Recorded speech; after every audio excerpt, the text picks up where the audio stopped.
Welcome, everybody. Today, we're going to be talking about how you value a business, and it's going to be an interesting conversation in which the goal is to help a small business understand, first of all, how to value a business, and then talk about why so many companies do not. Running a business well is a beautiful thing.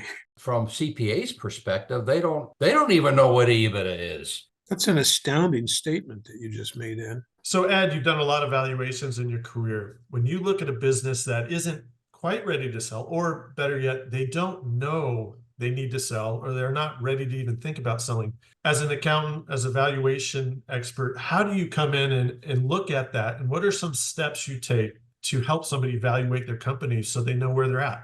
Well, John, it starts with understanding the last several years of their operation, how profitable they are, understanding what their plans are for the future, and then forecasting their cash flows for the next 5 years.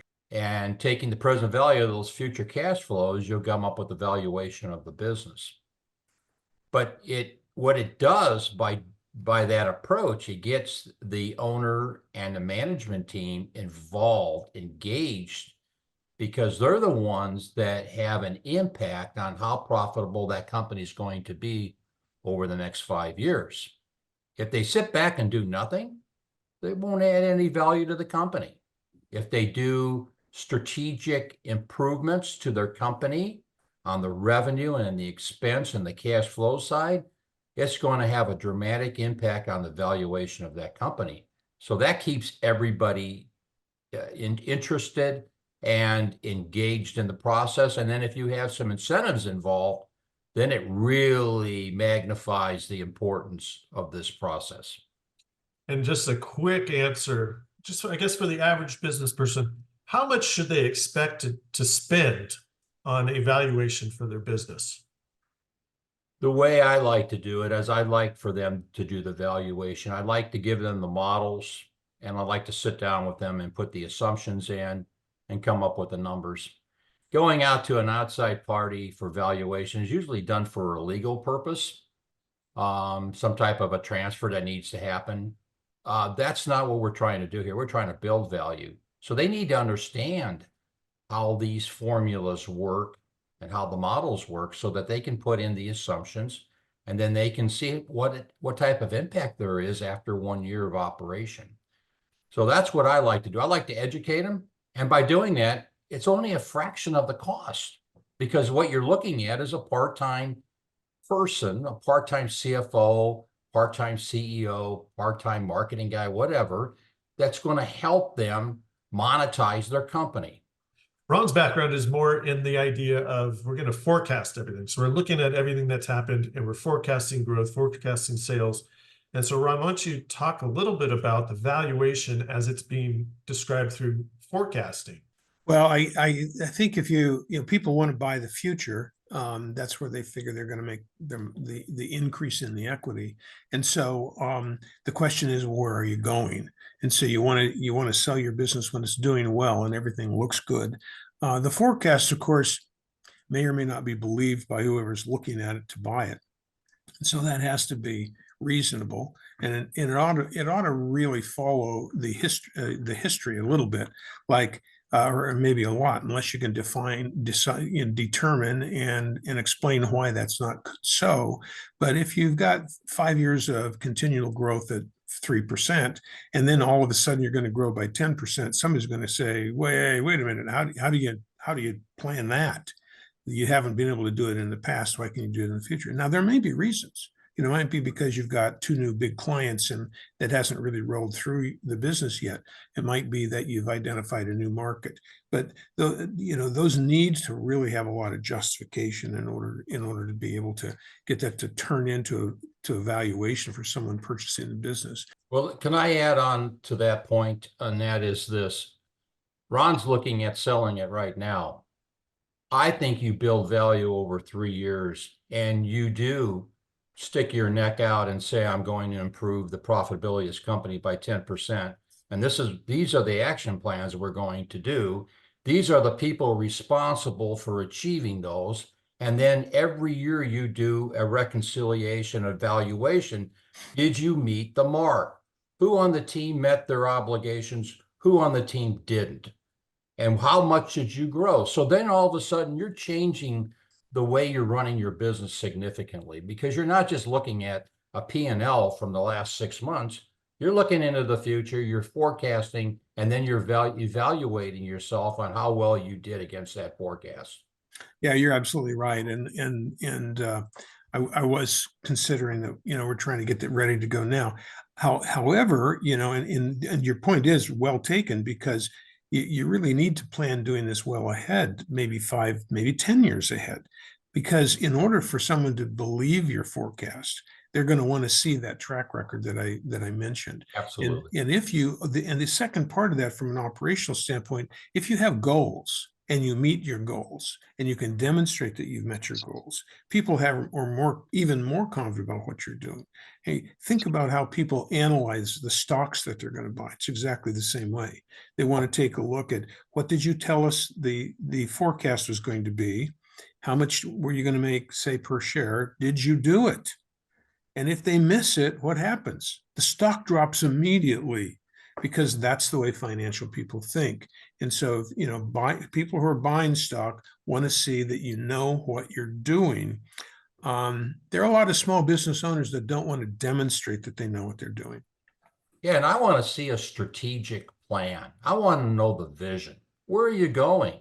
How are you going to get there? What action plans are you going to put in place to achieve those results? Yeah, that's a good point. And I think it really kind of pivots to what we said right before we got on this conversation. That is that most business owners are going to sell at a moment that they're not quite ready, or they're just sort of hitting the end of their career. It becomes much more feelings, emotionally oriented versus statistics or financially oriented. And so, Ray, you've had a lot of experience in just kind of coaching and dealt with a lot of owners kind of maybe as they're getting towards the end of their career. How many of those guys are ready to sell when they decide, or are they always kind of scrambling going, oh man, I didn't think about this? Well, my experience, and I think it's the statistics are really clear on this. About 80% of them simply close the doors.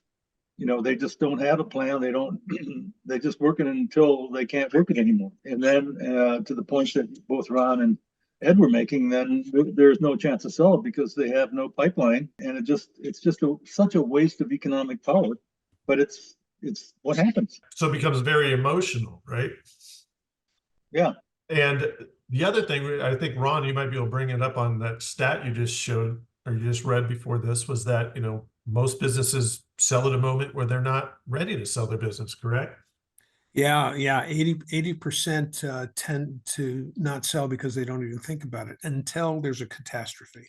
When something is come up that they didn't anticipate, and it's like, well, the best way out of this is I'll just go ahead and sell. Well, of course, that's the worst time to sell, right?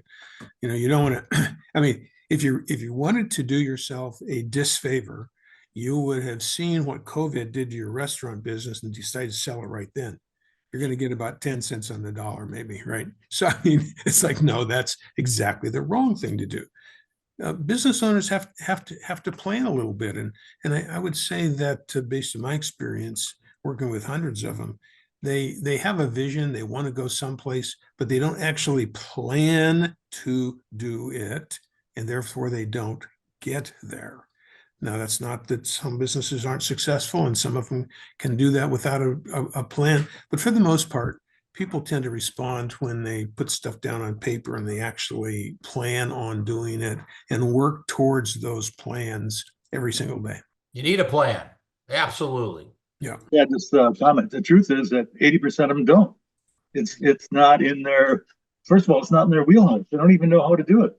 They got into the business because they had this either this expertise or this talent, and they thought, well, I'm going to go out on my own, and then they realized as they get into it that they didn't know what they were doing in many cases, and just were inundated by everything that happens in the business, and it's kind of sad, but that's the truth. Yeah. And so we talked about it a little bit in the past on this show, but there's a couple of major markers that really a lot of small business owners have never even heard about. And, a lot of business owners, and all of our experience, don't open up the books and then close the books at the end of the month and kick out the reports that, professional businesses do, which are the P&L and the balance sheet and sales numbers. And so some of those things can be done pretty quickly, like coming up with your EBITDA, but it takes some effort, right? And so, Ed, why don't you talk a little bit about why something that most small business owners have never heard, EBITDA, is maybe the cornerstone to the value of any company? Boy, that's a very good question. Yeah, I would say most business owners have no clue what EBITDA is, and they don't ever focus on it. And it really is the metric for selling a business, because that's the first question that a private equity or private company, some company that's interested in buying somebody, that's the first question they're going to ask. So if you don't understand it, how can you respond intelligently, right? But I even went to a continuing professional education class this last week that's put on by the Cal CPA Society. And from CPA's perspective, they don't even know what EBITDA is. And quite frankly, I put it down in the evaluation. If you don't trust it, but this is how businesses are sold, what use are you really providing? What benefit are you providing to people that are trying to sell their companies? That's an astounding statement that you just made, Ed. It is. It's very demoralizing because they have the records on how they account for things. They have 25,000 pages of material that tells someone what's generally accepted accounting principles. And EBITDA isn't part of that 25,000 pages. Wow. So I suppose, isn't that because they don't want anybody to sell because they lose a client? There's no incentive for the CPA to help. it's the profession, and it's the difference between the accounting profession and the private equity guys. Yes. And there's ways of reconciling the two, but when you normally talk to CPAs, they don't talk about EBITDA. It's a non-GAAP statistic. That's how they view it. Right. But it's very important for selling a business. I once was in a seminar of business people that, and there were a couple of professors, and they basically said, somebody said, what do you teach your students? And they said, well, we teach return on investment. I mean, this is, 20 people in a row. No, no, no, no, no, no. I know what it is, but I don't calculate it. No, no, no. So small business people don't think in terms of how much will I get based on my investment, let alone EBITDA. They think in terms of, well, what's my profit? They want to know, will I have enough extra money to feed my family today or this month or next month? That's all they worry about. They're not looking at it as an investment. They're looking at it as a job. Yeah, that's a good point, Ron. Let me add this footnote to that. And that is that, the reason that 80% of these fail is that, the business, it isn't a business. It's literally a paying hobby, because a business implies that it can run without the owner.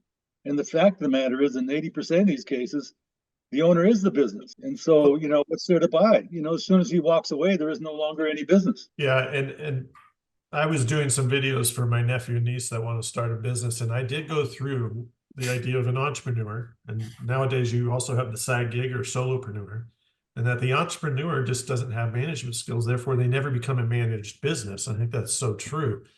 It almost goes back to what you said, Ed. When I got my MBA and I was in finance, I figured the finance guys were the exact same guys as the accounting guys. The accounting guys just looked backwards and the finance guys just looked forwards. But they're the same exact person. And it's no different than that old idea in marketing, where there's the art and the science of marketing, so to speak. But it's really, the art is the branding. The science is the marketing. And sometimes they come together, but a lot of times they're just a different tool to do the same thing. And I think small business owners typically are so busy with whatever they're doing, they don't have time to do ROI. I mean, They don't know how to do internal rate of return, things we all learned in school but never used. Well, we can relate to experiences that we have been involved with collectively, where the CEO or the chairman of the board comes in and says, I want to buy this piece of machinery. And then the next question is, or the first question by me is, well, what's your justification? Well, I just think we need to buy it. I got 20 years of experience. We should buy this piece of equipment. We need it.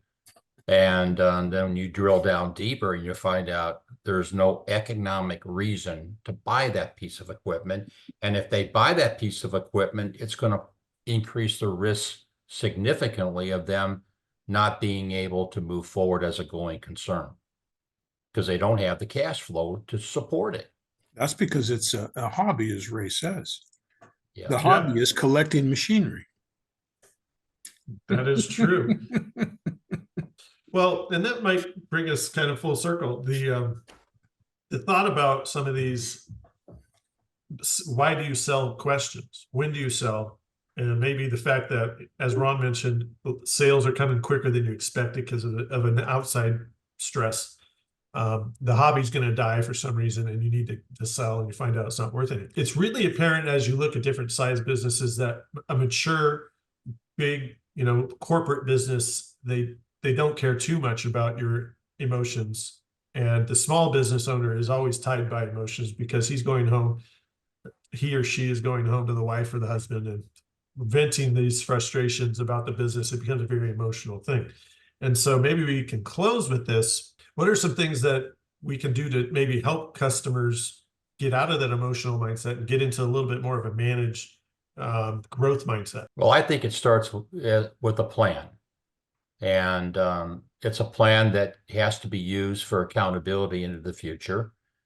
Everybody has a role that contributes to this plan. And every year you analyze it and see who met the obligations and who didn't. And that could require some changes in personnel from this. But if you're really serious about growing value, that's the way you got to do it. And there's a lot of ways of doing it. And there's a lot of talk about EOS and things of that nature. But basically what they're doing, they're just focusing with intensity and accountability on meeting these objectives throughout the year. And they'll have meetings every other week or every month. And they'll see, okay, what did you do in this last month? What did you do to contribute to the plan? And people have to come in with information that says, hey, I'm on board and I'm meeting my obligation. And that's how you create value. And if you don't manage a company that way and you don't have a plan, you aren't going to make the progress that you think you need to make. Yeah, that's right. I just believe, and have always said to clients and to the micro giants, a business is about reality. You just can't be dreaming of things up. And I mean, unless it is the hobby. And then it's sort of like, you probably won't make any money because, it's a hobby. So, yeah, but there's something about the reality of it, I think, that is interesting. And that is that running a business well is a beautiful thing. It's sort of a wonder to behold because so few small businesses are run really well. There are some, but so few of them are run really well. And the whole idea of making something efficient and being able to fund raises for your people, I mean, those can be emotional. And the success of your business can translate to your people. The success of your business, you can't afford to do a good recycling program, maybe above and beyond what the law is, unless you have enough margin, so enough profit to be able to do that. You can't afford to do anything social unless you have a well-run business that can afford to do that. The only way you can afford to do that is when you have profits. Now you may assume you may say, well, I'm going to make some money and therefore I don't want to pay taxes, and so I'm going to gift some money to this good organization over here. So, okay, fine, do that, but you weren't going to gift it if you weren't profitable at the moment. So you can reduce your profit by giving money to somebody locally that's a nonprofit that's going to do your work, do things that you would like to have done, contribute to the environment. or add to your efficiencies, which will help you reduce pollution or whatever it is, that's that emotional piece. But I think if you could learn to translate this emotional side of things into a framework of the business must be well run, then maybe you can make that transition. If it's just, as Ray mentioned earlier, most people go into business because they just don't want to work for anybody anymore. They want to be their own boss. That's kind of a way of saying, I don't want to be accountable to myself or anybody else. Well, if you don't want to be accountable, just call yourself a hobby then and be done with it. If you're going to be a business, why not run it like a business? I think that's so true, Ron. But the truth is, because of that streak of independence and everything else, they really don't think about a lot of the things that we're here discussing. I mean, it's not part of their mindset. Their mindset is, I don't want to be bothered by the man, so I'm going to be the man or the woman. Well, I hope we're helping convince more people who are listening to us that they need to be a little bit more serious about that side of things if they would like to be around tomorrow, or if they'd like to leave something for their children, or if they would like to be able to do something for society. If you really want to help things, be profitable, because you're not going to help anything if you're not profitable and you're just going sideways or you go broke. That helps nobody. That hurts everybody. Another way of looking at it is this. We all pass on eventually. And the question is, what are you doing to protect your employees, your customers, your vendors, and your family? If you let the business go down the drain, you're not protecting anyone. Right. I think, could even take another step. It's immoral in a way to not do these things that we've been talking about. It's immoral to not run your business well. You're wasting capital, you're wasting people's time, you're marginalizing people because they could be making more money and you're not efficient enough to be able to pay them more money. Nothing works if the business is not run like a business. It just doesn't work. Now, we've got another whole discussion about how government interferes with you making your business work. We've talked about that plenty. But my point would be, take it to that next step. It's immoral not to run your business well. One of the factors that we kind of been talking around is that my experience with small businesses, the smaller they are, they tend to hire what they can afford, but they never get what they need. And what they need is the expertise that we might be able to provide in some ways. And think about it. I mean, the cost of a frontline employee is $2,000 plus a month, maybe $3,000. And they can hire this kind of expertise that we're talking about and really help them grow the business for that same amount of money, but they won't do it. They don't have control. Yeah. I was going to say that when they teach you this in school, they call it business management. And I think that's the difference. Hobby versus management. Yeah, right. That's right.